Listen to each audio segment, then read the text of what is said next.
Let's click on it. Cool, there it is. So what I'm doing for this semester in World Regional Geography, aka World Regions here at Virginia Tech, is that through a popular consensus of the last couple times we've had Twitch office hours, the good folks who tune into these things on a regular basis voted overwhelmingly that I would do a Monday night a Twitch cast on a current event of their choosing. And in that same informal survey, we were just on here goofing around last week, the overwhelming number of you said Ukraine, Ukraine, Ukraine, what's going on in Ukraine. I also had lots of folks email me from past semesters even that said, hey, boy, what's going on in Ukraine? Boogie Boy back in the chat room saying my parents in Ukraine are saying that the stores are going out of produce with everybody bulk buying. Boogie Boy also asked, will this broadcast be saved for later viewing? Sure, it's saved here for at least a bit of a time on Twitch, and then we usually try to grab it and put it on YouTube's, the Facebooks, the other places. So what I'm going to do this semester is the Monday night rundown will involve a current event. Given that this particular current event is so big and involves the entire world, and so many people are so clueless as to what's going on, I can tell you right up front that there's no way we're going to get through this in one night. So I'm going to pick apart some elements.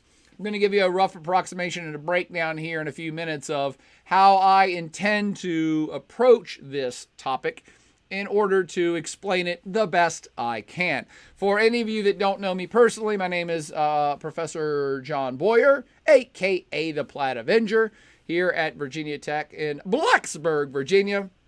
And I am a devout and proud generalist. So if you're a first-time viewer, if you're just stumbling around Twitch and you come across this loudmouth dude, let me assure you, I am not a hardcore academic. I am not a newscaster. I am not a researcher. I'm a proud and devout generalist. I look at the big picture. I research as much as I can, and I try to condense down the major elements that I think are important for you to know so that you can both understand the current situation, but have enough knowledge to go out there, and hopefully enough curiosity to go out there and do some more research on your own and read more current events on your own and come to your conclusions on your own. But I am a generalist. So the last few times I did lectures here on the Twitch, we had some random people drop by. I remember I was doing a lecture on Russia, which I'll be doing again a little bit tonight. And somebody asked me, hey, what's the name of the person that tried to assassinate Lenin at a power plant in 1921? I'm like, I don't know. They're like, I knew this guy was bullshit. He's not a real professor. Like, whoa. Proud generalist looking at the big picture here. And given that I try not to delve too deeply into millions of details because you get bogged down, all right, I'm not going to know every single fact, but I will be able to, with my keen generalist eye, be able to point out some things that I'll bet you didn't know about that will help you understand the situation. In fact, number one on my list is a doozy that nobody really knows about in the West. So let's get to that now. I say hello, shout out from Benman2466 and Twiction. Boy, that's a cool screen name. Says L commands, oh no, Nightbot. I don't even know what those things mean, Twiction, but I like them. Thank you. So what I'm going to do is let's look at what's the state of the state in Ukraine. Why in the hell is everyone in the world talking about Ukraine? Insider tip, I love Ukraine. I really want to visit Ukraine. I have aspirations of retiring on the shores of the Black Sea.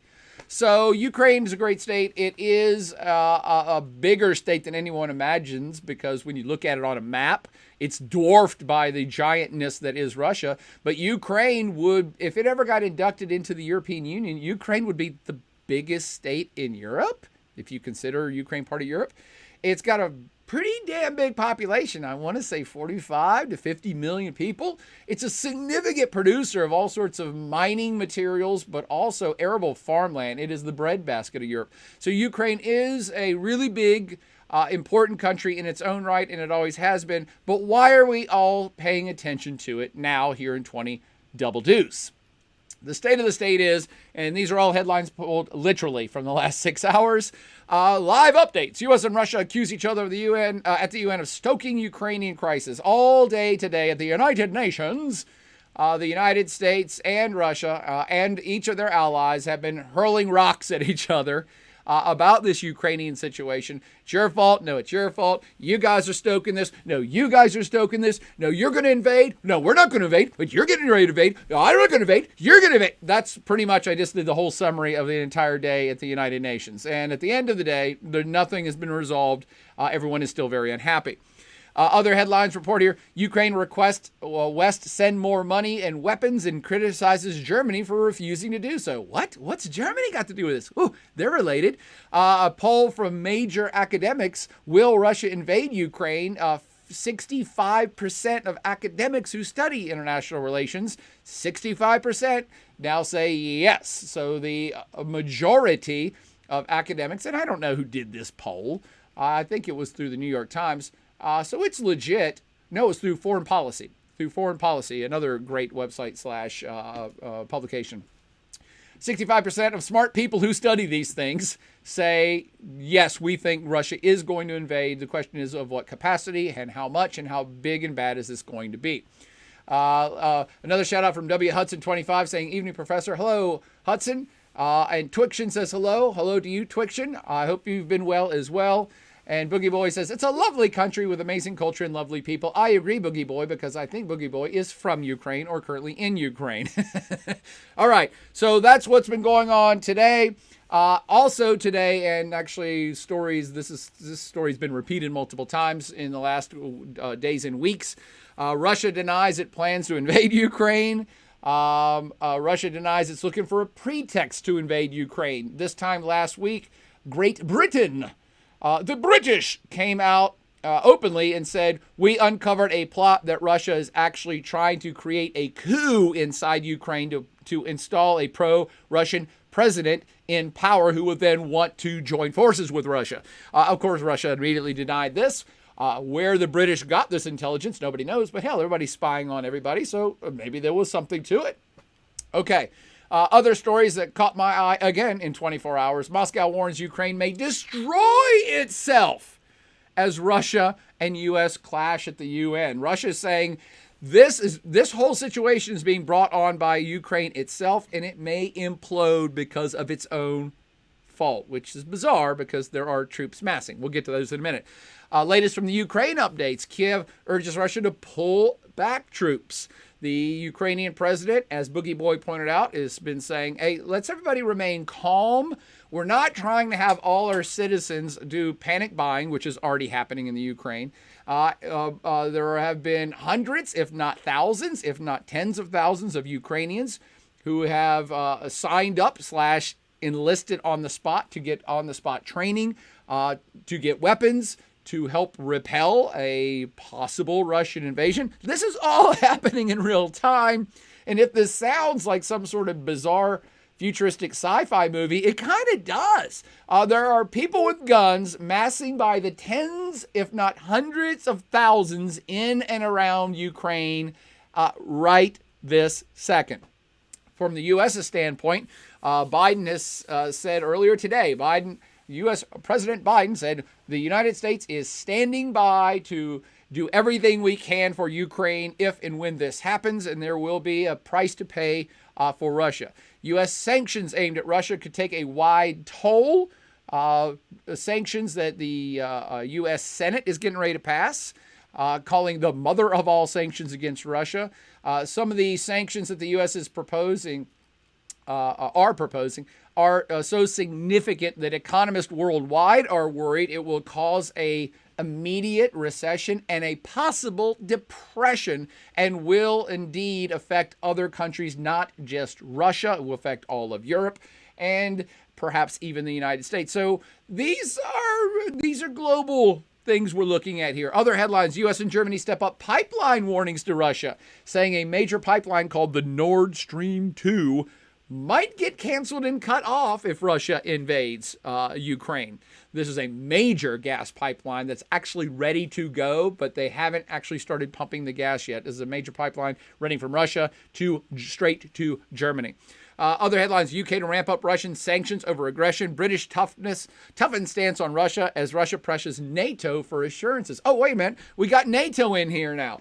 That's right. There's another player in this. Putin gripes about NATO as U.S. deploys more troops to NATO countries in Europe. NATO's unity, an unpleasant surprise for Russia, says the leader of Estonia, a NATO member. How NATO expansion obsession plays into the Ukrainian crisis. About half the globe, well, I shouldn't say half the globe, about half the world leaders on the Russian side of this affair blame NATO for the ramp up of a possible conflict getting ready to happen in Ukraine. You're like, wait a minute, what? NATO's a defense organization. They don't do offensive things. How could that be to blame? We'll talk about that too. NATO leaders streamed to Ukraine showing support as Russia masses troops. Several NATO countries' presidents are actually planning to visit Ukraine as a sign of support. But one noticeable absence is Germany. Germany out of step with the U.S. and Europe and its NATO allies by refusing to send weapons to Ukraine and adopt a relatively softer stance on the whole Russian situation. From NPR, Germany baffles some of its allies with refusal to supply weapons to Ukraine. And I love this one from Foreign Policy. Germany isn't turning its back on NATO. It only looks that way. What a great headline. From the other side of the pond, other side of the globe, I should say, China at the United Nations today warns U.S. over Russia's legitimate security concerns. So I'll go ahead and start peppering some things in here that might be, test questions for those of you in class that want to take a flash quiz on this. There have been some NATO countries that are pledging weapons, most notably Estonia, Latvia, and Lithuania, countries that are right beside Russia and are terrified of what might happen if Russia takes over Ukraine because they'd be next. They've been actually sending weapons. Germany has refused to send weapons. And what's all this NATO talk? NATO. As China is suggesting, and as Russia's Vladimir Putin has been saying for 20 years, they don't like that NATO's so close to them, that NATO has grown so close to Russian borders, and that Vladimir Putin specifically, all this brouhaha right this second is supposedly because Russia's Vladimir Putin is saying, we want lockbox, legally enforced assurances that NATO will never let Ukraine join. That's what started all this current mess. I mean, among other things. But Russia, the actual standoff is right now, Vladimir Putin of Russia is saying, if we do not get assurances, well, you know what? We're not trying to invade Ukraine, but you're going to make us. You're going to make us. If you don't promise that you're never going to let Ukraine join NATO, then anything can happen. And he's saying, if you promise us that Ukraine's never going to join NATO, then we'll back our troops up. That's what's being talked about between Russia and NATO, between Russia and the United States, between Russia and France, at the United Nations. All of this is related to this demand, okay? And again, I'm simplifying the demand, but that's pretty much it. Russia's worried, and has been for years, if not decades, about Ukraine possibly joining this pro-Western defense organization called NATO. Hopefully, most of you know what NATO is, but if you don't, we'll get to it. U.S. and Russia spar over Ukraine, crisis at UN Security Council. Again, that's today. From Stalin to Putin, a story from NPR. From Stalin to Putin, Ukraine is still trying to break free from Moscow. Who's to blame in this Ukrainian-Russian standoff? It depends on your perspective. Is Ukraine legitimately part of Russia and it should return? Or are they independent and they're fighting for their independence against a more powerful adversary that wants to take them over? Or is it somewhere in between? Is it just a security issue that between NATO and Russia? All of these things could be true, and as most often the case in life, probably a little bit of them are true in pieces as part of the greater solution of what's going on here. But I say before I even get to it, I'm getting a whole lot of comments. Let me see if I can backtrack real quick. Come on, come back over here, mouse. Okay, let me see. Oh my gosh, there's some big comments here. Okay, so Katie already answered one from Twiction, yes.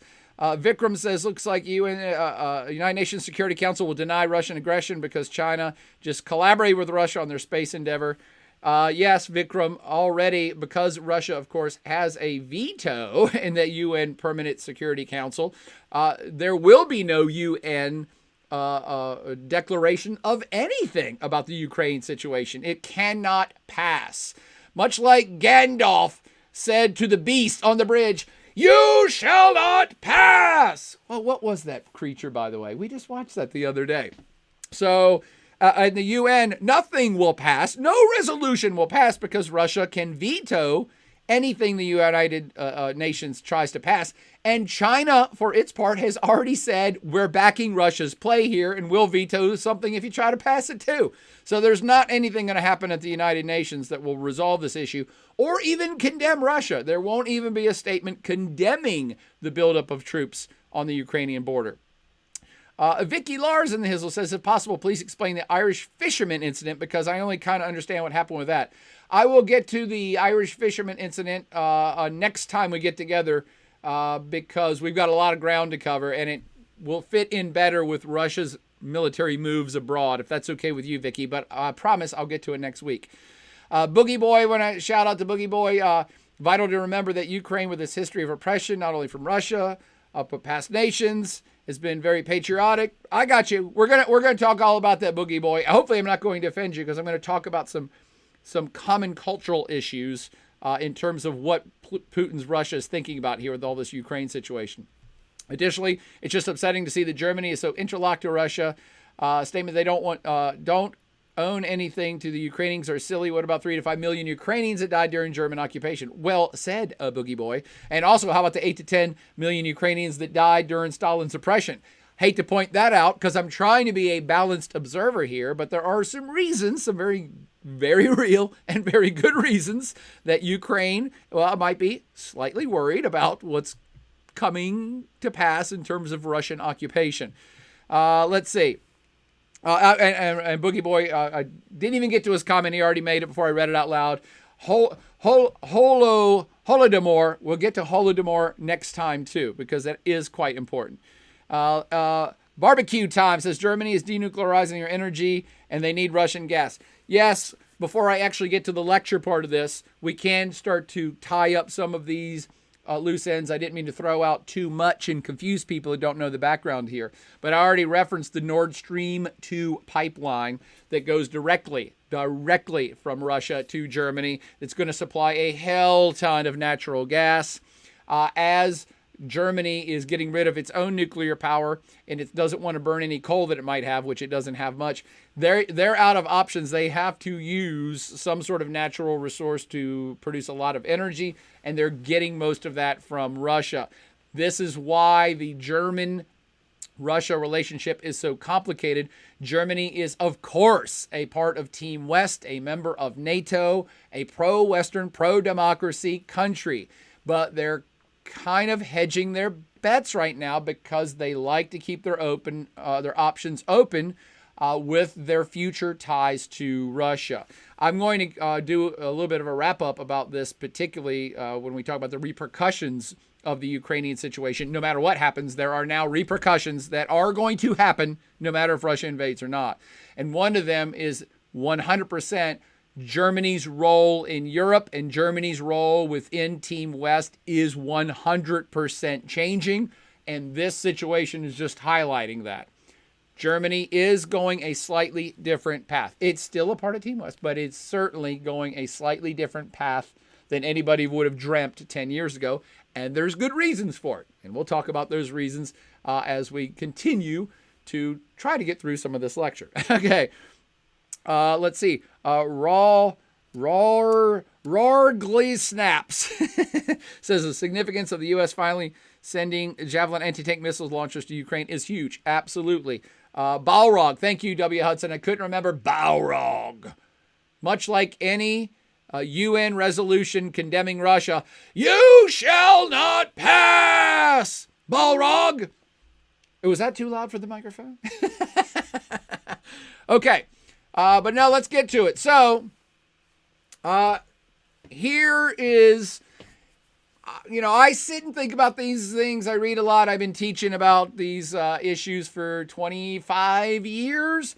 So I've got a little bit of general knowledge under my belt, and I'm pretty good at explaining things. So when I'm sitting down, and I have for the last week, trying to think about the logical way to approach teaching this particular situation right this second to 18 to 21 year olds, and I'm not picking on you because of your age. If you're in college, you're 18 to 21 years old. And you are a group of folks that, unless you're had a really great high school education, which is increasingly hard to get in America, or you're really great students of history, your age group doesn't remember or know much about the whole Cold War. And I only realized this probably 15 years ago or whenever it was. No, I guess it was about 10 years ago when I realized that the group of college students, the current group of 18-year-olds at universities, say 10 years ago, had been born after the Cold War was over. I mean, that's how old I am. You have to start thinking about these things. I'm like, well, the Cold War. And people are like, no, I heard about that. What's that? You're like, oh, that's right. You weren't alive for any of this. And now we're even another generation past that. So how do you explain the tension? How do you explain Vladimir Putin's angst? How do you explain Russia's perpetual fear of its borders being compromised? How do you explain what Vladimir Putin's talking about them being threatened by this group called NATO? How do we explain Russia's passion for wanting to be a takeover part of Ukraine? Let's get to that now, because if you know anything about current events in the last 8 years, there's been a civil war going on in Ukraine as well. And they had a revolution. They've actually had a couple of political revolutions in the last 10 years, if not 15. Maybe it's 3 political revolutions. Ukraine has been a hotbed of political activity and a touchstone for kind of a post-Cold War tension that never went away. So the whole U.S. Team West versus Russia, the Cold War stopped and the Soviet Union imploded and went away, but Ukraine has always been the hot spot that's proving, even to today, to be a possible flashpoint of conflict between the two old Cold War adversaries. So we do kind of have to back things up a bit and say, okay, let me look at the bigger picture here. Let me see if I can teach you a couple things. Even for you older folks that know your history, let me see if I can illuminate on a few other things that are part of this picture that maybe even you didn't know about. And there's no way in hell we can possibly get to all this tonight, because we've already been talking for 20 minutes and I haven't started the lecture yet. Thank God for that, because I love actually interacting with folks and getting the questions and hearing the things that you want to learn about, so I can better tailor the next lecture that we do. So, in a quick summary, the things that I'm thinking about is the current buildup of what's happening today, what's going on right this second. We've started to already chat about that. All right, well, then there's also number 2, a shared common culture that most of you actually do not know about. Boogie Boy probably does. But most of you don't understand that we need to go back in time, literally about 12 to 1300 years, so we can understand the Russian viewpoint here, at least Vladimir Putin's viewpoint. Then we want to kind of fast forward to the Russian Bear Rising, just in the last couple hundred years, to see how they ended up taking over modern Ukraine. And then, of course, the USSR, a Soviet Union, goes away and crashes, and Ukraine pulls away to become an independent state. And then NATO gets Grey-toe, one of the biggest issues I've now mentioned in 10 different news stories. Putin then proliferates power. This man called Putin cannot be underestimated. I'm afraid we're going to have to do a whole lecture just on him, so you understand what's going on in Ukraine right now. And now, as we kind of close this up, is this Ukrainian invasion possible part of a possible Soviet reunion? Let's get the gang back together and reform a great Soviet power. Make Soviet great again could be the mantra that Vladimir Putin and his crew are saying. Let's find out. And then, no matter what happens one way or the other, we'll wrap up with Ukraine undone, question mark. What are the world repercussions? As I've now suggested, there are going to be repercussions whether Russia invades or not. Let's get to it and do it. The current build up, and I will try to keep an eye on the chat box, but Katie can shout me out if there's something that I have to address immediately. And Vikram Tawari says, to your point, that Russia is only going to invade Ukraine if they join NATO. Technically, Russia borders with 14 countries. 5 of them are in NATO. Why are they only worrying about Ukraine and Georgia joining NATO? Very great questions, Vikram. In a word, because they can. Because Russia now can. This is what the next 5 hours of lecture is going to build up to. When those other 5 NATO members, which border or almost border Russia, joined NATO, Russia was weak. They were broke, and they were powerless. Then along comes a guy named Vladimir Putin, and they ain't that no more. This is a culmination of Vladimir Putin wanting to go back in time to make things right. But I've gotten ahead of myself. Again, let's get to the current buildup. Okay, so I already suggested in several different news stories, and today and the last week or two, Russia denies it's planning to invade Ukraine. We're not doing that. Come on. Who says we're going to invade Ukraine? These people are crazy. Russia even denies looking for a pretext. We're not looking for a pretext to invade Ukraine. If you don't know what pretext means, a reason. We're not looking for a reason. Oh, come on. Who thinks we're going to invade Ukraine? That's just crazy. But there is these little pesky things called facts. And the facts of the matter are, and I'm only going to point out the little headlines here on the side, the timelines. More than 100,000 Russian troops are now amassed around the Ukrainian border, both in Russia, but now increasingly just in the last week in Belarus. This started back in March 2020. Russian troops began amassing along the Ukrainian border, likely in support of Ukrainian/Russian separatists in the Donetsk and Luhansk regions. So those two little areas you see in eastern Ukraine, they're the places where basically there's been a civil war for, 6 years. And there's been separatists there that say, hey, we would like to be part of Russia and we want to pull away from Russia and we're going to fight with guns against other people with guns called the Ukrainian army who try to come in here and make sure that we stay in Ukraine. That's been the background for years. Then a much big, and by the way, I hate to just say, you just have to accept this as fact, but everybody kind of accepts as fact that the Russians have been supplying these pro-Russian separatists in the Donetsk and Luhansk region. They didn't invent the guns. They didn't build them there. So, yeah, where did the weapons come from? They came from Russia. Even if Russia denies it, I'm willing to go out on a limb and say, yeah, but given what's going on here, that just is logical and makes sense that the Russian military has been supporting the separatists within Ukraine. Let's just accept that as a hypothesis because there's really no other way these people are getting guns. All right. On top of that, that's been happening for years. Now, on top of that, back in March of last year, we started to detect, the U.S. military and other militaries, started to detect a Russian buildup of forces around Luhansk and Donetsk. Okay.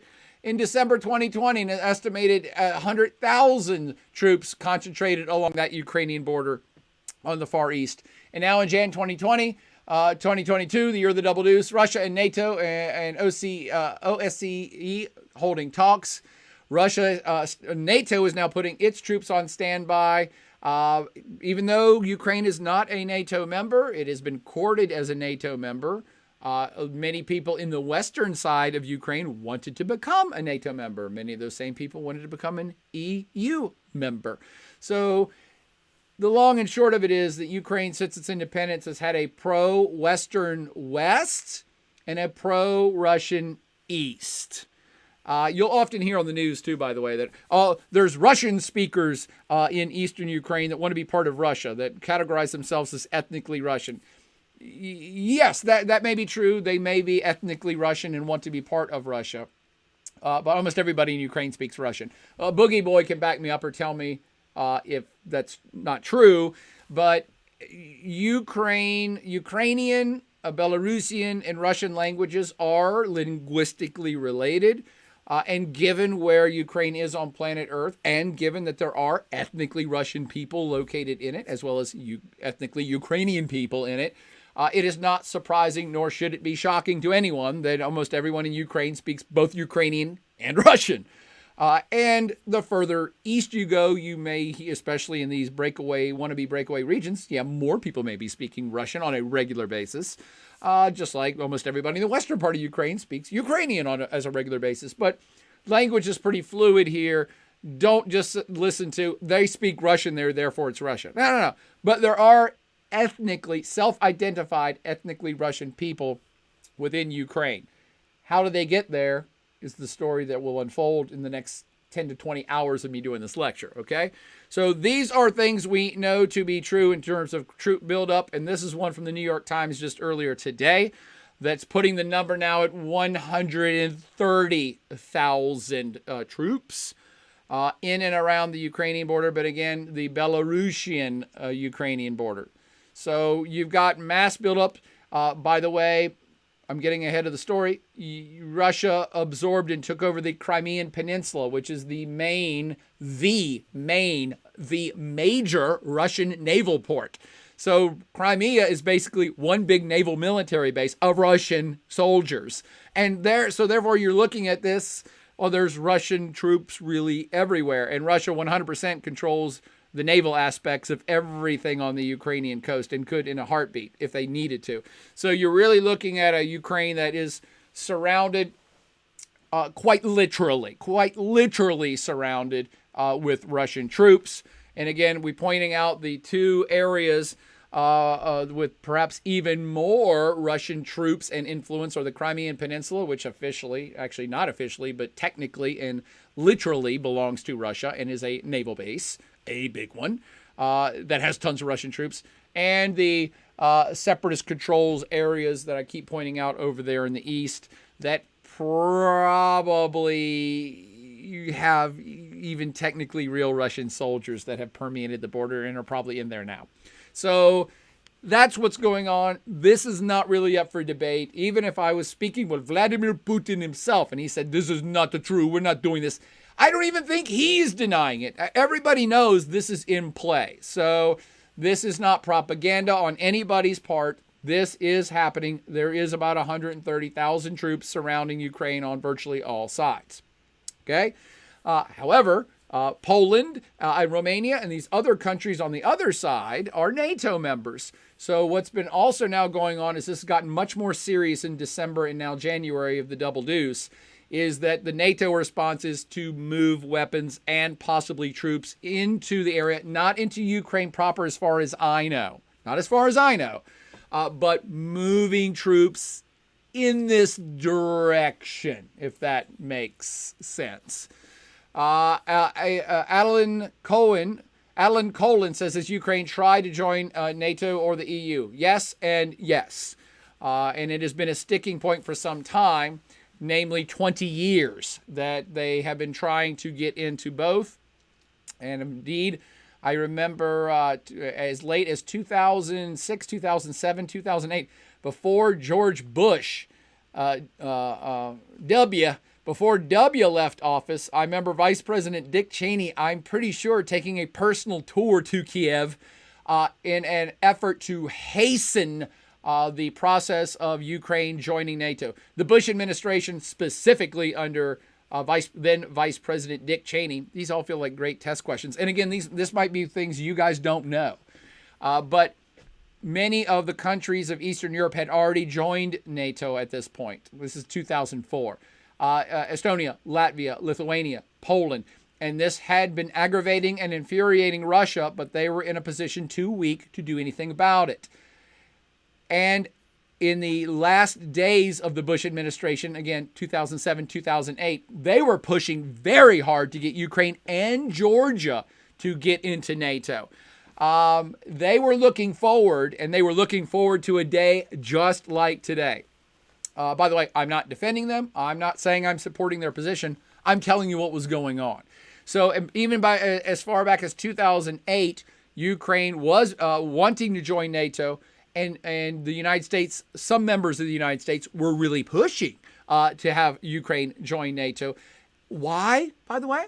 Why was Dick Cheney trying to get Ukraine in NATO, and why would Ukraine been pushing hard itself in 2008 to get NATO? Because of exactly what's happening today. All of these folks back then were looking at this saying, look, Russia's going to become strong and powerful again at some point, and it would behoove Ukraine to be part of the Western alliance, that therefore Russia couldn't invade them again. So you can kind of look at this and be like, oh, everything, all the reasons Ukraine wanted to join NATO are happening right now because they didn't want this to happen. But they didn't get in yet because of Russian protestations, even because of protestations within their own country. So I don't want to paint this portrait that 100% of the Ukrainian population wanted to join NATO. That's not true. There may have even been a majority of them that wanted to, but it wasn't all of them. There is a pro-Russian East, and there are a lot of politicians in Ukraine then and now who say, hey, look, for us to join NATO, it's just going to piss off Russia. And they're right next door to us. And we have a common heritage and history and culture, and they're a big trading partner. Why would we do this? So don't think for one second that any of this has been crystal clear in the past, that everybody wanted Ukraine to join NATO, or every Ukrainian wanted to join NATO or the EU. That is not the case. That is I'm a generalist, but that's an oversimplification too far. That takes it too far. Of course, there was internal debate within the state of which direction they should go. That's why they've had a couple of political revolutions trying to sort it out in the last decade. But again, I'm getting ahead of myself. So the last headline I just saw earlier today was Russia moves blood supplies near Ukraine. And again, when I see a headline like this, it's really weird. It's like has the word blood in it. You're like, what? That seems like a news story that's just trying to get clicks or get attention. But I saw it enough times. I'm like, okay, I'll look at this and read it. What's this about? And indeed, how they get this intel, I never know. But all major news reporting sources that I respect and consider legit are saying that there are now major medevac camps, hospitals, and blood supplies in stations along the Ukrainian border preparing for something. And when you get to that point of you're bringing in medical supplies, that starts to seem like it's pretty damn serious. Cyber Zombie just subscribed to Tier 1. Thank you, Cyber Zombie. God bless you, Zombie. So this does appear to be pretty real. Russia, for its part, is not denying that it has all these troops there. It would be a fool's errand to do that. But they've done that in the past. They did deny that they invaded Crimea. To this day, they said that wasn't us. You're like, oh, come on, Russia. But they can't, this is so big, they can't deny this, and they're not. So this is an intentional, 100% intentional face-off created by Vladimir Putin and Vladimir Putin's Russia. Again, I try to remain well-balanced. I am not fighting for a side or trying to make a point against a side. I am saying this is a contrived conflict at the leisure of Russia. There's not much getting around that. No one's debating that, I don't believe. Because if you say, even if you were to try to argue with me and say, well, you can't say that they contrived, I'm like, sure it is. Is Russia putting 130,000 troops on the Ukrainian border because they're afraid Ukraine's going to invade them? Is there an imminent threat that Ukraine's getting ready to launch an assault against Russia? This has been contrived, and for political points, political gains, and to reestablish Russia's role in this region and possibly the world. I'll get to that in a second, too. And we got an insider here. Boogie Boys say, as to my knowledge, Ukrainian population in the majority is very interested in joining NATO. We are, however, more hesitant to join the EU. More indecisiveness with the EU questions. Agreed. And maybe that's why Russia is taking this so seriously now, is they feel like they're in a position to perhaps stop or at least scare the living hell out of everybody enough to stop NATO negotiating with Ukraine on entry membership. So, again, we can step back. This is supposed to be the last part of the lecture, but we can step back already and say, yes, something is going to come of this whether Russia invades or not. And what's coming of it, even if they don't invade, is that they are so serious and so passionate about this issue that they sent 130,000 troops and a bunch of blood to make the point that they're very serious about this issue. So things are going to change one way or the other. Alb1024 says, guys, they're obviously nervous the civil war might leak into their territory. Yes, and that could be that too. Vladimir Putin has actually said on occasion that he is worried with the political destabilization of Ukraine internally, that revolutions cause instability and that could spill into Russia. He also probably in his own brain never says this out loud, which is if there's a democratic, pro-Western, pro-NATO revolution in Ukraine that leads them in that direction, that might spark pro-Western people within his own country to protest and want to have a revolution. So Vladimir Putin's probably a little worried about that too, which is why he wants to kind of squash any potential revolutions even in other countries. By the way, I'm not faulting him for that. I'm just trying to make sense of the situation. So having said all that, that is the situation generalized. Don't really need to give you a whole bunch more details about every nuance with every country and everything that everybody's doing. But now I'm going to then start at the end. And so the end of the story is going to be about what's going to happen and how is this going to affect things. So I'm going to give you a couple of gimmies right from the get-go. Before we even start, let's cut to the end. Russia will win. Sorry, Boogie Boy. Don't get pissed off at me. You'll understand what I'm saying in a minute. Russia will win this potential conflict, whether it materializes or not. Russia will win. And on top of that, Vladimir Putin has already won. You heard it here first. Russia will win.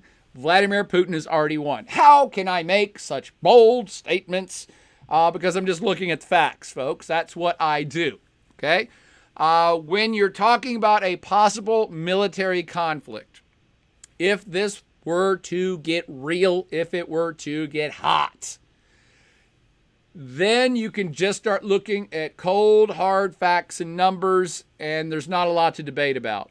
Ukraine does have a significant fighting force. It has a respectable military, but they're facing off against one of the former world superpowers that has been working overtime for 20 years to become a world superpower again. And numbers to numbers, they cannot win a conflict. They simply cannot. At the end game, Ukraine doesn't have any nuclear weapons, and Russia has the largest stockpile on planet Earth. So if it got to that point, there's no contest here.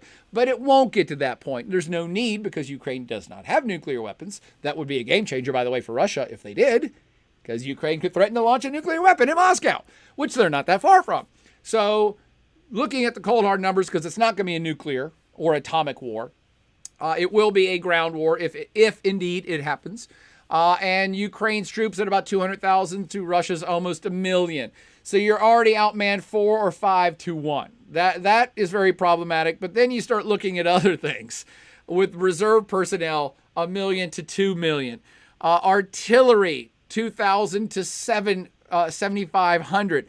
Armored vehicles, 12,000 to 30,000. Tanks, 2,000 to 12. And it'll be tanks and personnel that do this. And it's just overwhelming numbers. Look at attack helicopters, 34 in Ukraine, 544. We can say many things about Russia, but militarily weak is not one of them. In fact, we have to kind of say militarily superior. With them being in a league with the United States and China and few others. So Russia still has a huge, glorious post-Soviet military, which, by the way, was not glorious right when it was post-Soviet. In fact, they crashed and burned in the 90s and their military sucked.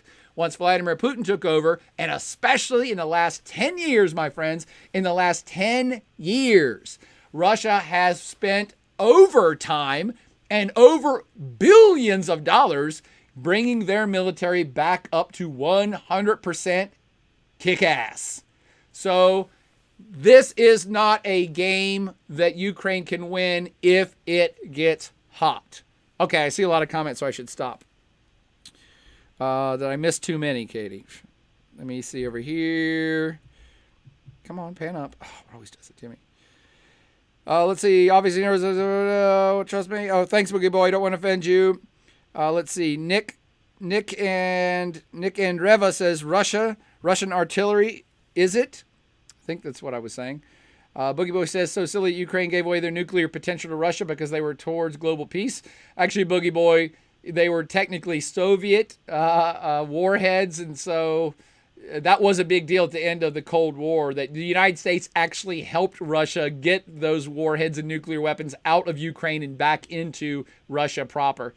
Think about it, Boogie Boy, with the Ukrainian mob. Woo! If Ukraine had kept those military, for those of you who don't know what me and Boogie Boy are talking about, the Ukraine at one point was one of the most heavily militarized areas on planet Earth when it came to atomic and nuclear weapons, because they were part of the Soviet Union, and being so close to Europe, there was a bunch of Soviet weaponry in Ukraine. So in 1991, when the Soviet Union imploded, all of a sudden there was a free Ukraine that had tremendous nuclear potential.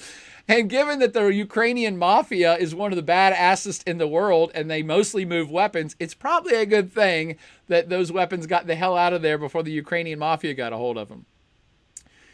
Jor Machine in the Hizzle saying, do you know if the United States has any nuke station in Ukraine? No, absolutely not. I know they do not. Russia would have already invaded had they thought that there was a United States atomic or nuclear weapons there. Let's see. Nick Andreva says, Russia does have small tactical nukes to use against ground forces. God forbid they ever use them. I agree, Nick. U.S. does not have tactical nukes. Alb1024 says that they did, this wouldn't be a thing. Agreed. The same reason that perhaps North Korea wants nukes so that nobody will invade them, or why Iran wants to get nukes so nobody will invade them. If Ukraine had nukes, we might not be having this discussion right now. Callista Malfoy subscribed to Tier 1. Boom! Thank you, Callista Malfoy. Give it back, Malfoy. Let's see. Ukraine legally said that we won't have nukes. Yes, they did, Boogie Boy, after they were already being moved out. Alb1024 says, heard of nukes in Turkey, get ready for nukes in Ukraine. Possibly, this feels like a great little side trivia note, by the way, that probably even you history buffs who know a lot about history, tell me if you know this. And this is based on Alb1024's comments there about nukes in Turkey. So Alb24 probably knows where I'm going with this. The reason why the Cuban Missile Crisis occurred, do you all know where I'm going with this? The reason the Cuban Missile Crisis of 1962 occurred, and that crisis was about the Soviet Union sending atomic weapons to Cuba to point at the United States. And the reason that occurred was because the United States had covertly put nuclear weapons in Turkey pointed at the Soviet Union. And so it was one of the demands, the negotiation of the Cuban Missile Crisis, the end negotiation of the Cuban Missile Crisis was the U.S. said, hey, look, we'll pull those. We get it. Our bad. We did put the world's most lethal weapons really close to you. So you guys call off this Cuban missile crap and we'll pull back those nukes from Turkey. Somebody fact check me on that and tell me I'm wrong, but I don't think I am. But back to the lecture that we have no aspirations of getting to even point to. Okay, so no offense to my Ukrainian friends, and this is why I really hope it will not become a hot war, but because if it's a hot war, Ukraine cannot win. And the bigger question that many of you may be getting ready to ask, or people are thinking about, is, well, but the United States is going to come help. Or the NATO countries are going to come help. Or somebody, if Russia invades, somebody's going to come help. Don't bank on that. I would be shocked if any other country got involved in this in terms of real troop deployment and actually shooting guns at Russians. I would be shocked. In fact, U.S. President Biden, I believe earlier today or within the last few days, already said, hey, look, no, we're not sending troops. No. We're telling you we're not sending troops. NATO countries and allies of Ukraine may be sending weapons, but to my knowledge, no one is sending troops and no one is going to send troops. That would be, in essence, if the United States were to even suggest they were going to literally send U.S. armed men and women into Ukraine to fight back against Russia, that would be to say World War III is on. We're on. And I just cannot comprehend the United States doing that, or any other country of Europe doing that. I believe Russia is banking on that, by the way. I still only say it's 50-50. I wouldn't say this is a bluff from Vladimir Putin, but I think he's strategically getting what he wants without invading. And now that brings me back to the point. I said Russia will win militarily. Putin has already won. And what I mean by that is the Russian Empire strikes back. I've now alluded to multiple times, and hours in advance of me getting to this part of the lecture, that Vladimir Putin's Russia is back in the saddle as a major world power player. And that's what Vladimir Putin has been wanting for 20 years of him leading Russia. He wants Russia to be great again. And the mere threat of them invading Ukraine and massing all these troops now has them the talk of the town. Everybody on planet Earth is watching Russia. Everyone is scared what Russia's going to do. Everyone knows Russia can invade Ukraine and take it over, which means they might retake over parts of old Soviet empire. They may invade other countries in Eastern Europe. Russia is back, and they're not scared to deploy troops, and they might not be scared to face off against the entire world. That's exactly what Vladimir Putin has been wanting. Russia is important again. Russia has already won. Vladimir Putin specifically has already won. He doesn't have to invade Ukraine. That's my hope, is that he won't, but he could, and he'll win militarily if he does that option as well. So to me, this is already a foregone conclusion. Russia has been wanting to get its dignity and respect back on the world stage since the Soviet Union collapsed in 1991, and I believe this incident is the coming out party. They're back. Everybody has to recognize that they are a major world superpower once more. Now, again, this is, I'm telling you my assessment of the way Vladimir Putin's thinking about this and why I'm assessing that they've already won. All right. Would Vladimir Putin agree to that? Probably not. I can't imagine why he would. But he has spent his entire career working to this point. I am also not suggesting that me personally, I'm saying Russia is a global superpower again and they're awesome. I'm not saying any of that. I'm saying that's what they're working towards. And the fact they're getting all this attention and the entire world is now waiting on pins and needles. And what are they waiting on pins and needles for? To see what Russia does. And that's what Russia loves. That's what Vladimir Putin wants for Russia. So he's already won this fight? It's not even a fight. This situation? Russia has to be taken seriously again by all parties, and they're here. Okay. And you know this is some of the proof of the pudding of this is, do you really think Joe Biden wants to be dealing with this right now? Do you think Ukraine wants to be dealing with this right now? Do you think Germany wants to be dealing with this right now? Nobody wants to be dealing with this. And the fact that they have to shows that Russia is powerful again. Russia can make people pay attention to what they're doing and force the limelight back on themselves, the spotlight, if it were. Okay? Let's see. Several comments. Wow, didn't know Kennedy moved nukes into Turkey. Let's see. I'm wishing we surrender without massive bloodshed, says Boogie Boy. Benman says 2468 Ukraine can't win a traditional war, but what about a gritty defensive guerrilla war, i.e. Vietnam? Yes, we'll talk about that, Benman, when I talk about repercussions. It will be simple for Russia to physically take over and occupy Ukraine. Militarily, not a debate. The question is, can you hold it? Can you hold on to it? How much are the Ukrainians willing to fight back? Tooth and nail, guerrilla warfare, political protest. Make no bones about it. Russia had this level of superiority against a little country called Afghanistan back in 1979. Ask them how that worked out. Hell, ask the United States how it worked out for them trying to take over Afghanistan. So we do not want to underestimate a gritty, determined local population over the long run.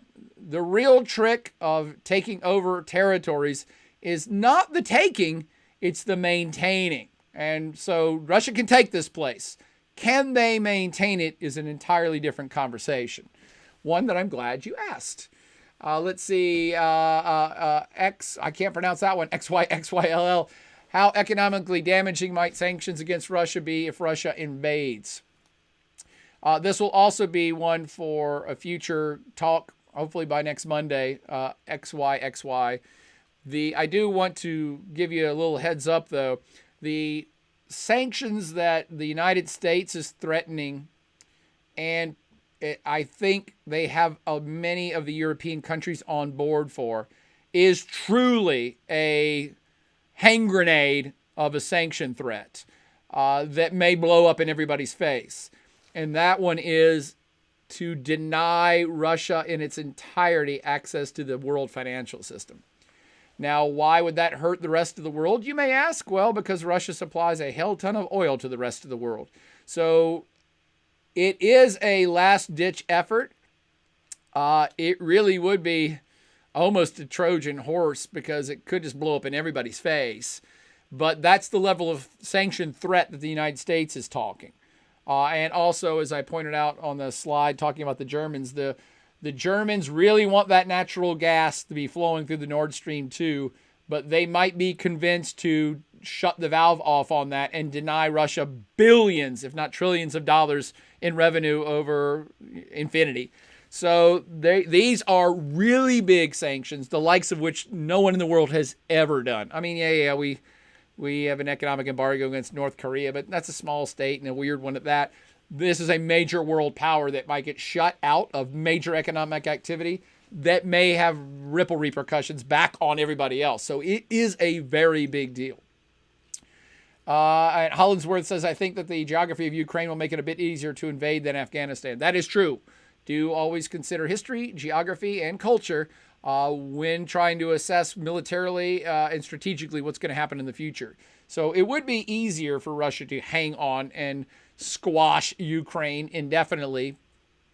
But the will of the people is a tough nut to crack. And if you piss off enough people, even when the terrain favors you, you may still end up with your hands full. Let's see. Barbecue Time says, yes, Afghan rebels can retreat into the Pakistan border. There's nowhere for Ukraine to hold out. Understood. For those of you that don't know Ukrainian geography, physical geography, it's pretty flat.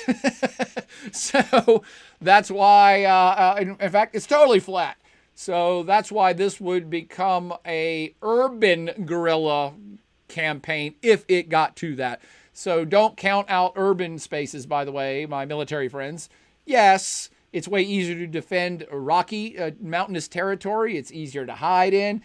Jungle-covered territory, like the Viet Cong.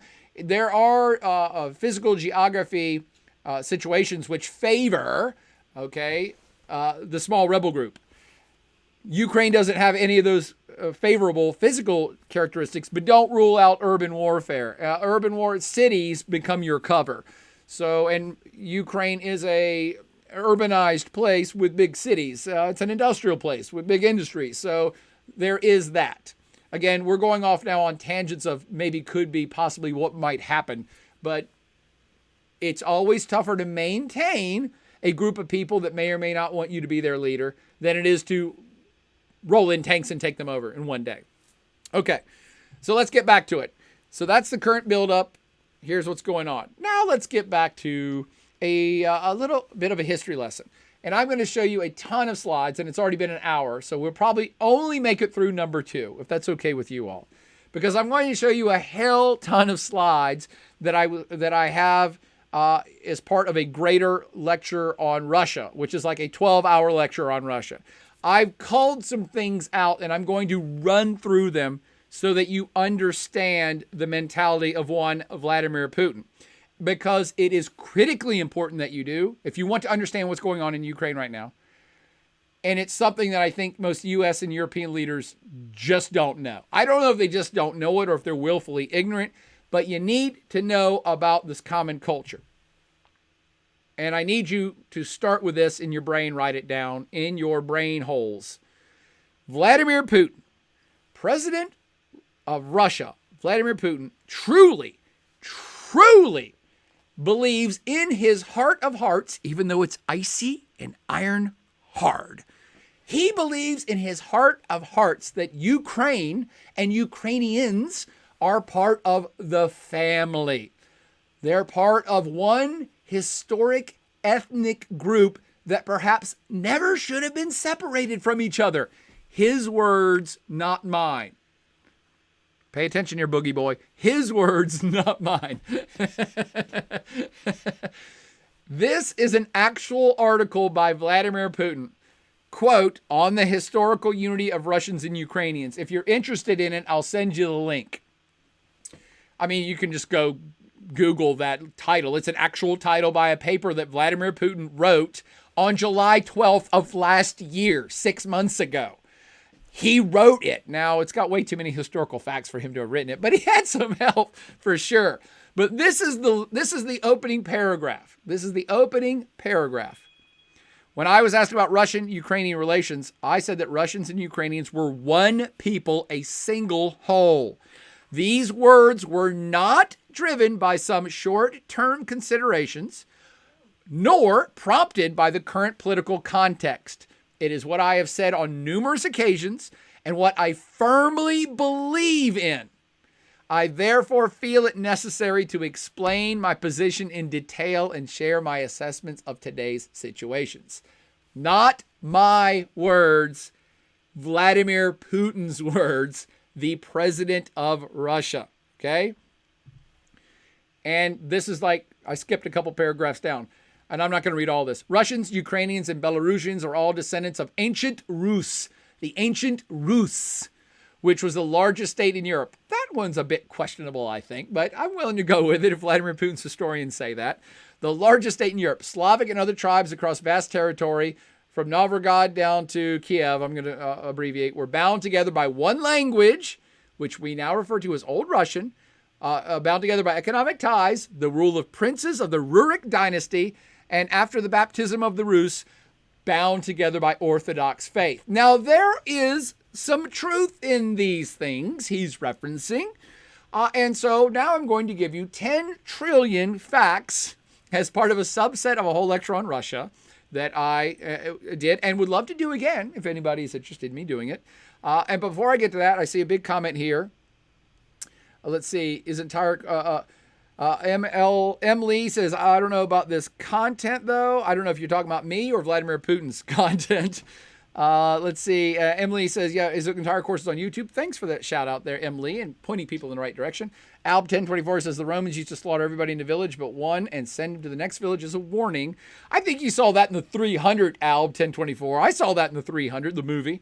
And the Mongols did the same thing. So, yes.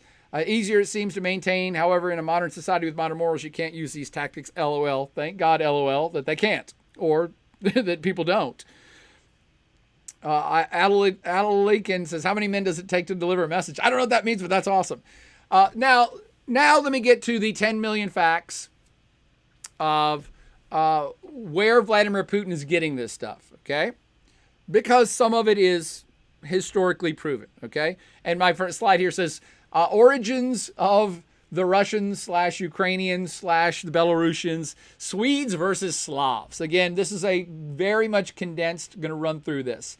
What you need to know about this part of planet Earth is that there is ethnically, linguistically, a group called the Slavs. Ethno-linguistic group of people who speak various Slavic languages. I always say it's easier and should be better for humans if you want to understand the world and the people in it.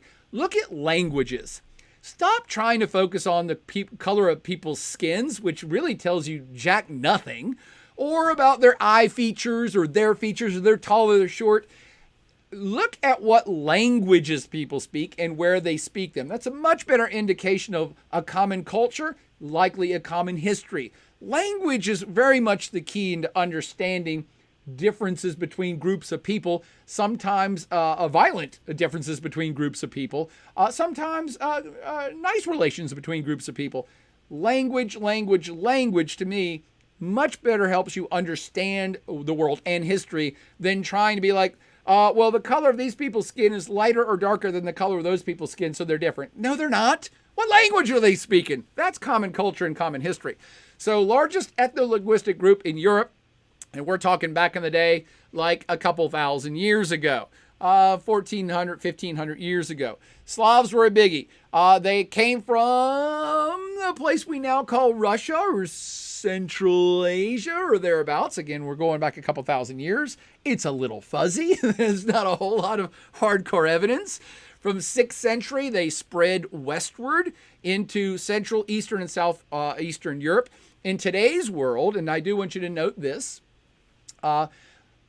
we call Eastern Slavs, the East Slavs are the Russians, the Belarusians, and the Ukrainians. And again, how are we denoting these things? Because of linguistic differences, not because they have some sort of feature of their body. Linguistically, you can start to break these groups into different subcategories where their languages are more related. And the East Slavs, the Russians, Belarusians, and Ukrainians are in the East Slav. You see West Slavs are Czechs, Poles. South Slavs are Bolsheviks, Bulgarians, Croats. And the side note here is religiously, virtually all of these groups of people in all of these places also are Eastern Orthodox. So you have a common linguistic tie. You have some sort of ethno tie. That one gets harder to prove. But you definitely, once the advent of Christianity comes around, especially about the year 1000, most of these groups are Orthodox Christianity as well. So we have some common culture here that we can talk about. And you see Europe here at the death of Charlemagne, the Frankish Empire, which was Roman Catholic. And then you have the Danube Bulgars and the Slavonic tribes are labeled here. And this is the year 800, by the way, or thereabouts, 800 AD. These are the groups that end up becoming Eastern Orthodox. So you can even look at Europe as a whole and be like, it's kind of divided between the Catholics and the Orthodox, and then later the Protestants. But that's a religious lecture I'm not getting into right now. European territory inhabited by East Slavic tribes, 700 to 800. You can kind of roughly look there. And I'm pointing out this old stuff because, wow, look at that big green blob they're saying is Eastern Slavic tribes. Right? Look at where the kind of middle of it is. There's a city that's outlined there. What's the city? Hey, that's Kiev. That's Kiev, the capital of Ukraine. Why would Boyer be pointing that out? Well, it becomes really kind of important because Ukraine's going to become kind of the epicenter of Russians. Hang on, we'll get there in a couple slides. What has all this Slavic action got to do with a bunch of Swedes? Again, I go into way more detail about this at a future Russian lecture if you want it.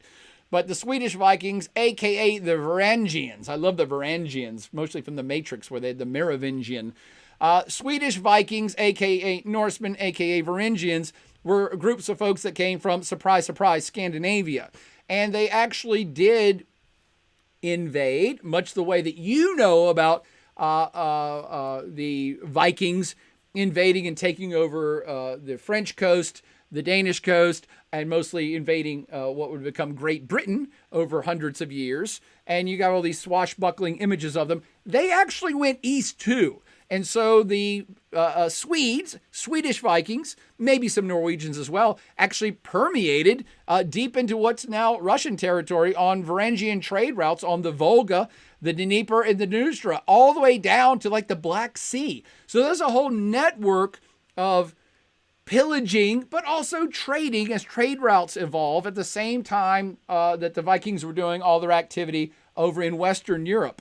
And what's that got to do with our story? Well, I also am pointing out the Byzantine Empire down there where Constantinople is. That becomes the epicenter of Eastern Orthodox religion, which spreads throughout all this region too. So you have a kind of a whole region forming up here that the Vikings from Scandinavia end up becoming the Varangians. And at some point you have these two groups, the Varangians, Swede, Vikings, Slavs, kind of merging at some point to form some kind of unique thing that's going to end up becoming the Rus, the Russian people. Maybe that's why when we think of Russian people, we think of like fair-haired, blue-eyed, blonde, kind of bigger, taller. I don't know. Maybe that's their Swedish roots, but they still speak Slavic languages.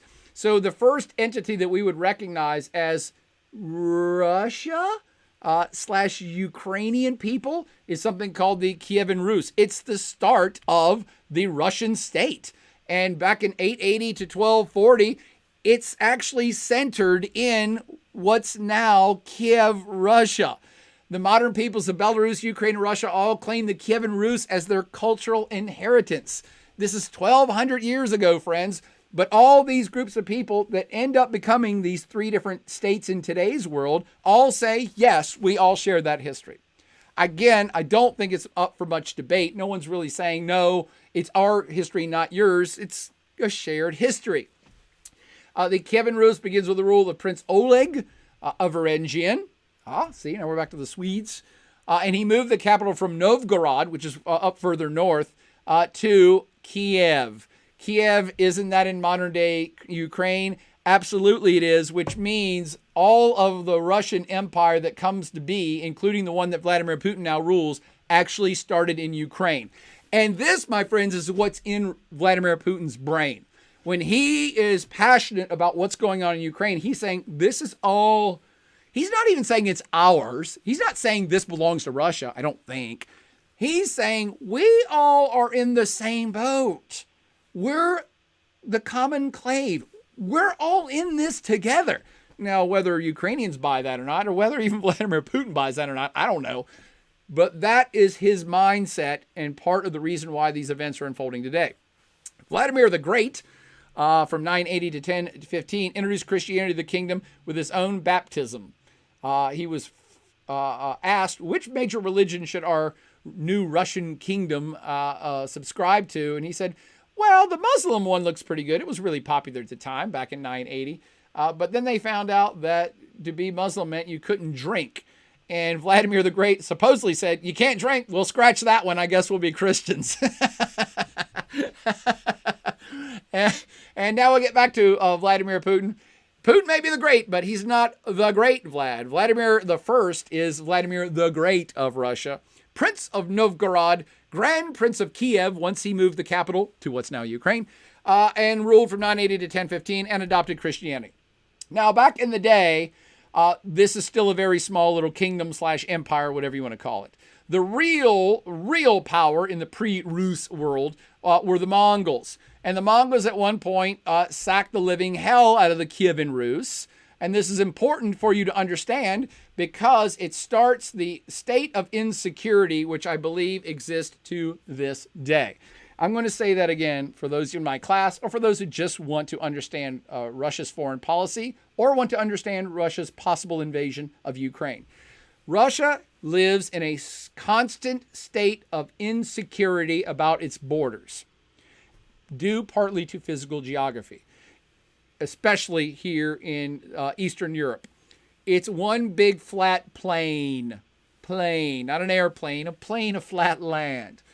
And Russia has been invaded, you could say, as far back as the Kievan Rus invaded from the east, invaded and sacked by Mongols, by the Golden Horde. Then fast forward 1,000 years, invaded by Napoleon. Then fast forward another 100 years, invaded by Hitler. So this is an area that's hard to defend because of the terrain being so flat. It is hard to have a fortress Russia. It's kind of open, and it has 14 different neighbors or 15 different neighbors. It ties China with a number of different states it borders. So Russia, for its entire history, starting way back in the year 900, lives in perpetual fear of invasion. Now, what's that got to do with today's world?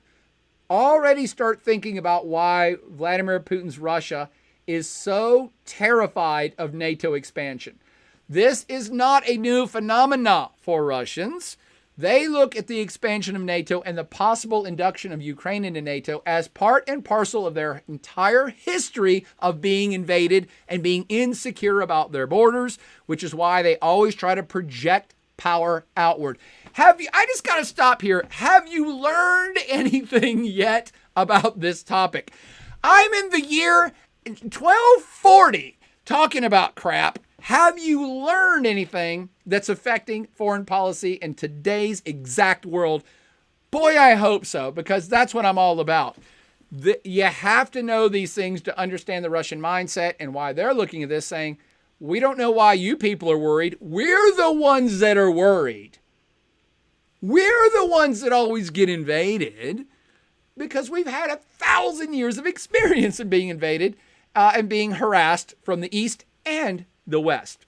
So the reason I'm bringing up the rest of this history very quickly is because the Golden Horde, the Khans, the Mongols sacked the Kievan Rus, forced the Russian people, and again, we're talking about over hundreds of years, so they're now evolving into more of a distinct subset of humans, and their language is starting to change a little bit.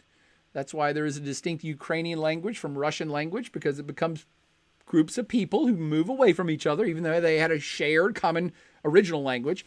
So the Russians then shift to the deep forest, which are more easily guarded to escape the Mongols. They go to a place called Moscow. So after being sacked, after Batu Khan comes in there, this leads directly to the rise of Moscow, where groups of people now identifying themselves as Rus or Russian start their history again in 1300 in a place that you now know as the capital of Russia 700 years later. But it becomes the capital 700 years ago and kind of maintains it. And then now, again, we're accentuating differences between these groups of people. This is how you get Vladimir Putin truly believing Ukraine is part of the family. The end comment he makes here is, I am confident that true sovereignty of Ukraine is possible only in partnership with Russia. These are words from the man himself. Our spiritual, human, and civilizational ties formed for centuries and have their origins in the same sources that have been hardened by common trials, achievements, and victories. Our kinship has been transmitted from generation to generation in the hearts and minds of memory of people living in modern Russia and Ukraine. It is the blood ties that unite millions of our families together. We have always been and will be many times stronger and more successful, for we are one people. Am I saying I agree with that? I am not saying I agree with that. I'm saying that's Vladimir Putin's belief. And even if he's lying, it's what he's using as a great strategic story to justify the Russian mindset. And honestly, I don't know him personally. I don't think he's lying. I think he really does think this and really looks at it from that perspective, along with their persistent border insecurity. They look at this as a strategic part of the planet that they should, if not outright control, at least be strong allies with for military and defensive and economic and historic and cultural reasons. Boom. How's that? Do you understand this situation at all? A little bit now? And then, of course, there's Vladimir Putin himself, who is a force to be reckoned with, who is now already in Russian history books starting to be referred to as the third rise of Rome, as he has embraced Eastern Orthodoxy unlike anyone in his country in the last 100 years, because the Soviet Union didn't really have religion. So... and he was not particularly religious himself until he became president, but he's using these very powerful symbols. In the Eastern Orthodoxy one, I'm convinced he's embraced Eastern Orthodoxy. He's rained money down on Orthodox churches in Russia. He's basically painting himself as a defender of the faith. Is he doing that for Russians? Well, maybe, because that plays to a conservative base. But I believe he's doing it for the greater Ukrainian Belarusian family. He is a defender of the faith in line with his predecessors for 1,000 years. And I love this bust of Putin as Roman Emperor unveiled in St. Petersburg. That's a great one, too. So all of this stuff is related to Russian national identity that makes them not Western, not Eastern, but leaders of a unique cultural group, leaders of a possible Slavic world or Slavic entity. Those are my words, not even his, by the way. I don't know how else to define it, but that's that. Okay. It's already now 9:20. And let me see if I can go back. If have I had enough comments to go back? And not too many people are asking how to prepare for the class quiz on that. oh, I have no idea how to prepare for the quiz. I mean, Take notes. yeah, just take notes.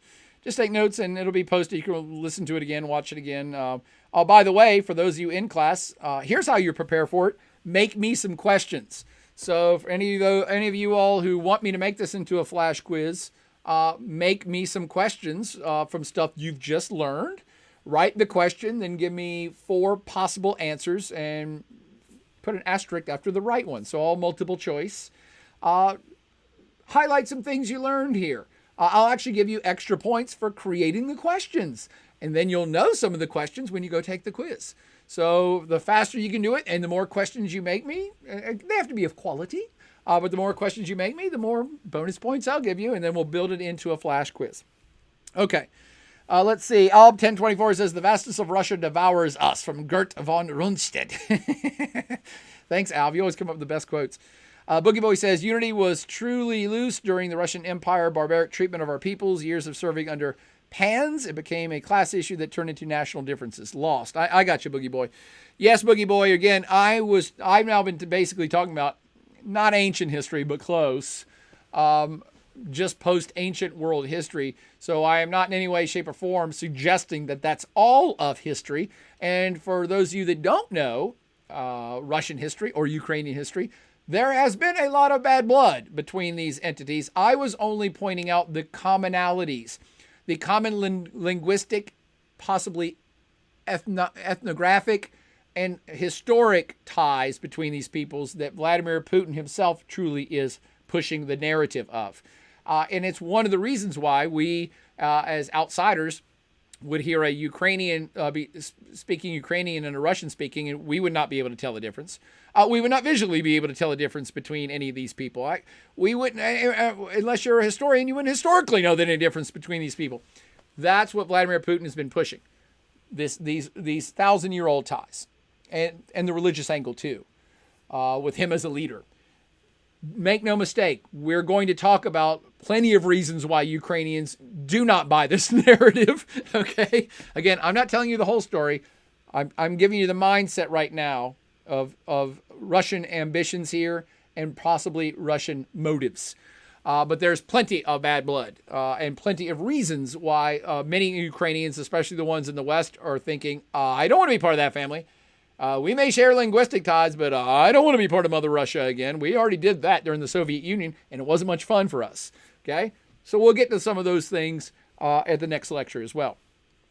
Hollinsworth 29 says, how much longer can Putin realistically remain in power? Won't it all crumble when he steps down or dies?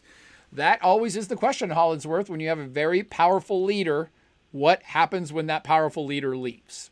And I won't live to see the end of that story, but I think you will.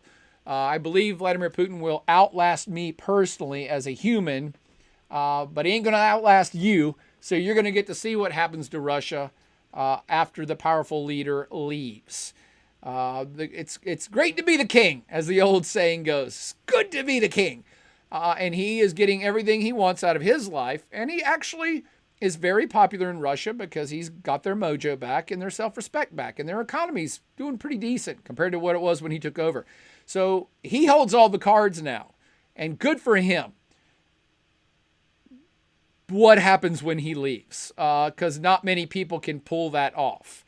There are only a few very special world leaders that end up changing history and changing the fate of their country, and he is one of them. But they're hard shoes to fill. And Russia, to me, although I love Russia, I love all the peoples of the world. I think Russia has tremendous potential, but they're not cultivating their human potential as much as they are their military potential. That's pause for thought for me. I got the best hackers in the world, but other than that, they're not really doing a lot that's going to make their economy one of the greatest of this century. But they'll get by. They'll just get by. And by the way, this may be a quiz question for those of you taking notes still. Vladimir Putin is slated to upend the Constitution by 2024. By 2024 is supposed to be the next election. And he is out of turns as president. He's manipulated the system so many times, but he's out of turns. And he's been president for 20 years. Everybody is predicting they will just trash that part of the Constitution and he will become ruler of Russia for the rest of his life. I'd give it 90% odds. That's what's going to happen. So, yes, he will be in power. So I won't get to see the end of the story when he finally leaves. I mean, hell, maybe I'll have a heart attack tomorrow and die, but it looks like he's still got quite a bit of a run ahead of him. One could make the argument that because he has to change the Constitution of Russia in order to allow him to stay in power in a couple years, one could make the argument that this whole ramp up with Ukraine is part of that larger narrative of start a war, get everybody distracted, or start a war, come out as a hero, and therefore your people love you more, and it's easier to then change your constitution. I've seen several historians and political commentators talk about that as well. Okay. And Boogie Boy says, on a note, Ukrainians don't hate Russians. We truly appreciate their culture, but we deserve our freedom. Agreed. I don't think anybody hates anybody around here. It's the nation state that starts to cause friction between people in terms of who's in charge of me. Well, you're not my people. I don't want you in charge of me. That's where things start to go sideways. Okay, but I think I was probably to the next section, and so maybe we should go ahead and take a break. I mean, it's really quite easy. I'll you know what? I'll flip through these slides and won't even say anything, and then we'll end it, and then we'll pick up next session on this. So how did we get? I've now set the stage. Common culture. Kiev and Rus, basically Ukraine used to be the center of the Russian culture. So how did it come to pass that these two groups were separate and Russia became a state that's very different than Ukraine? Well, I left off that little historical talk with Oleg. Kiev gets crushed by the Mongols. It makes Oleg sad. Sad, Oleg. And that's Russia in 1300. Then a small group of Russian people move to an area called Moscow. They become subservient to the Golden Horde for a while, but they become a vassal state, and they start to grow under their vassal state status. What does a vassal state mean? It means they pay tribute to the Golden Horde in return for their freedom, but they really weren't free. So, by the way, Ukraine could make the argument right now of Russia, Vladimir, why are you trying to make us into a vassal state? Much the way that Russia was a vassal state to the Golden Horde. But by 1462, things start to turn around as Russia is growing, even as a vassal state. Ivan III sticks a fork in the Tatars because they are done, my friends. Tatar is another word for Mongol of the steppe. So stick a fork in the tatars because they're done. The Golden Horde gets overthrown. And by 1500, Russia starts to grow strategically. Look at the map. It grows north. It grows north and east. Keep following it as it grows east and south. Ivan IV was so terrible, he declares war on everybody and expands the empire in a southerly direction down to the Caspian Sea and even further eastward. So Russia in 1600. And then in Russia in 1800, is eastward ho under three different rulers, Michael I, Peter the Great, Catherine the Great. They sweep across the entire continent, making Russia into the world's largest land empire at that time and to this day. And it's at this point that they get back into what's now modern day Ukraine. I believe it was, I can't remember if it was Peter or Catherine that did a movement to the southwest and took over big parts of what's now Ukraine, including Kiev. And even at the time, they'd say, well, Kiev was a natural part of Russian history, and so we're going to go back and take part of this back over again. And then westward ho for the USSR as it officially fully takes over big parts of Eastern Europe, including Latvia, Lithuania, Estonia, parts of Poland, parts of what's now Poland, and Ukraine and Belarus. And you see the pink states are Soviet satellites. We won't get into Soviet history right now as I'm wrapping up, but Poland, Czechoslovakia, these were areas, Bulgaria, Romania, these are areas that were independent states, but in reality they were puppet states of Soviet Union. So this is the Soviet Union at its maximum. And you know this Soviet Union era, at least in passing reference since you weren't alive for it, as that whole Cold War deal. This is when a Soviet Union, and one could say Russian-controlled Soviet Union, because the Russians were the main entity, the main linguistic and ethnic entity. This is when the Cold War, the commies versus the West, the whole face-off between those guys and us guys, which really shaped all of Vladimir Putin's life. And that, my friends, is where we'll leave it off, because we need to probably take a break, talk about what happened to the Soviet Union, not in detail, by the way. A very generalist overview is where we'll pick up next time on what happened to the Soviet Union and how it came to pass that the Ukraine was no longer a part of it, and therefore also no longer a part of Russia. That's where the current angst of Vladimir Putin kicks in, and why we have the situation as it sits today of him maybe wanting that back. But we'll pick up next Monday. Oh, by the way, I love this. This is my favorite meme. This meme came out when memes were new, and I used this in class like 15 years ago. It's hilarious. Kill all those being unhappy. All right. Oh, but I didn't mean to do that. Let me get out of there and go back to the meme. So we've got great Soviet Empire, of which Ukraine, modern day Ukraine's territory, is a part. We'll pick up there and figure out how they got separated again and why that's so important that Vladimir Putin lived through all these events and maybe trying to not rewrite history, but replay history a little bit to solve some of his personal and nationalistic issues. Other than that, any other questions for right this second? I've already asked people to make questions and send it to my email. That'd be fabulous. You can get more points that way too. Any questions about this content that I need to address now before we get to the implosion of Soviet Union and really finish off the story of Vladimir Putin? Maybe we need a whole talk just on Vladimir Putin. Do we need a whole talk just on Putin? Because we've actually covered a lot of territory with this today, that I can skip some of the background. Would you like a whole talk on Putin that may then fold into, I need to revamp all the talks on world leaders from different regions? I've been threatening to do a whole lecture series just on the major world leaders you should know. So we could do a whole hour lecture, maybe not even an hour. We should plan on a whole 45 minutes on Vladimir Putin. And that might then launch off into talking about the other major world leaders that you should know to understand the modern world. Who's up for that? Jor Machine says, I'm down to see some Putin bear pictures. Tiger photo. Yes, I have the tiger photo. Vikram says yes to Putin. What's that? What's Alan Cullen saying? I can't see that creature. I can't see so good. Hollinsworth would like to hear more. Great. All right. Well, that's where we'll leave off.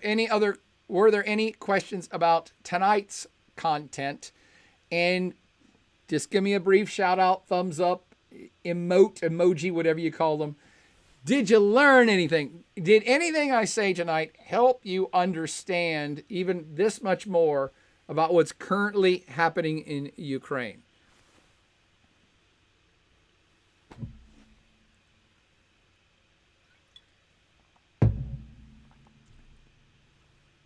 Thank you, Twiction. I love you too.